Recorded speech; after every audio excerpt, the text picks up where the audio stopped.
నేను మాట్లాడుతున్నప్పుడు ఒక విషయం చెప్తా ఉంటాను మీకు. మార్టిన్ నిమోలర్ అనే ఒక ప్రీస్ట్ జర్మనీ హిట్లర్ సమయంలో ఆయనకి అండగా వచ్చాడు. హిట్లర్ చాలా గొప్ప నాయకుడని. ఎందుకు చెప్తా ఉన్నానంటే జగన్ కోసం 98% చాలా అన్ని వర్గాల్లో కూడా జగన్ వంటి వెళ్ళారు.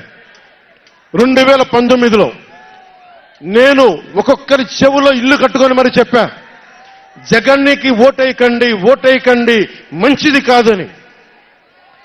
జగన్ బతుకు జూబ్లీ హిల్స్ సొసైటీ ఫామ్ అయినప్పటి నుంచి నాకు తెలుసు. అదే చెక్ పోస్ట్ లో ఏం చేసేవాడు నాకు తెలుసు. కాంటికి రెస్టారెంట్ బంజారా హిల్స్ లో ఏం చేసేవాడు తెలుసు.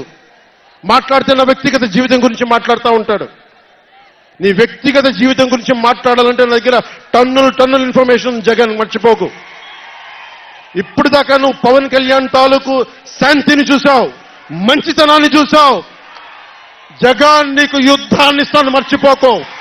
యుద్ధం.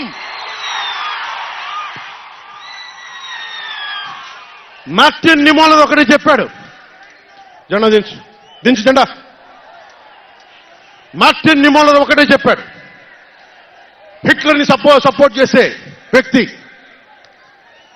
ఒక్కళ్ళ కోసం కాదు. సోషలిస్టులు వచ్చినప్పుడు నేను సోషలిస్ట్ కాదని చెప్పి హిట్లర్ ఎస్ఎస్ సైన్యం సోషలిస్టుల కోసం వస్తే నేను సోషలిస్ట్ని కాదని చెప్పి వెనక్కి వెళ్ళిపోయాడు. సహకరించలేదు, ముందుకు రాల వాళ్ళు రక్షించడానికి. కమ్యూనిస్టుల కోసం వస్తే నేను కమ్యూనిస్ట్ని కాదని చెప్పి కామ్గా ఉండిపోయాడు. యూదుల కోసం వస్తే నేను యూదుని కాదని చెప్పి కామ్గా ఉండిపోయాడు. కార్మిక నాయకుల కోసం వస్తే నేను కార్మిక నాయకుడిని కాదని చెప్పి కామ్గా ఉండిపోయాడు. తన కోసం వచ్చినప్పుడు ఎవ్వరూ లేరు.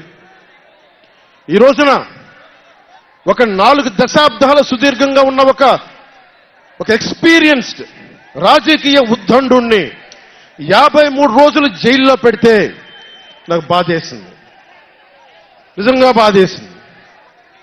ఆయన సతీమణిని అనకూడని మాటలు అంటూ ఉంటే నాకు బాధ కలిగింది.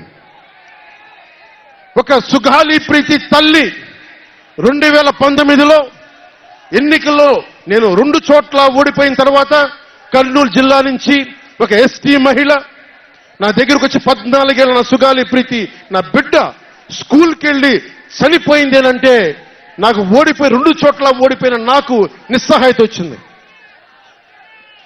ఇట్లా ఏ మూలకెళ్ళినా ఒక కౌలు రైతులు కానీ, గిట్టుబాటు ధర రాని రైతులు కానీ ప్రతి ఒక్కరూ వారి వారి కష్టాలను చూసి చలించిపోయాను.